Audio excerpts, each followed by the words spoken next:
Entering into the mist of the dark storm. So I often bring this up, actually, just in episode 60 that we recorded before this. Um, I'm a super artsy fartsy guy. I'm actually only into comics for the art. The story is usually secondary, and very Be nice. rarely does the Come on. the uh, Be uh, nice. Come the on. story. What's the matter? This, With this the be well, nice. There's a no, I mean, lot of good writing out there. It's just very inconsistent, with comics. no, You're no, no. right. I'm not criticizing. I'm not criticizing anybody's writing. I'm just criticizing the equality of writing to art.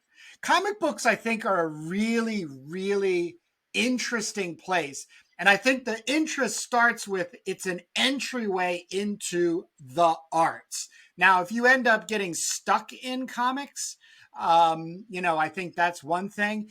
John Buscema was a frustrated painter. First and foremost, he wanted to just be a fine artist. So what he did was he backed up into what everybody did in the 60s and did the famous I'll illustrate.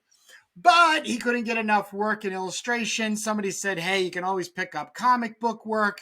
And then he picked up comic book work. But to my shock and amazement, he really didn't care for comics as much as somebody who loved him as much as I love him did. He also left comics and went back to illustration to also try to leap out of illustration to become a fine artist. This cover was done by a gentleman by the name of Kent Williams, 1982.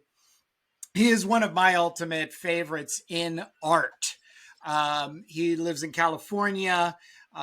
He does a high production of just hanging wall gallery art, pencil driven, drawn from life, color, painted. I mean, just supercharged. But he, like Phil Hale, Rick Barry, these are guys that entered comic books,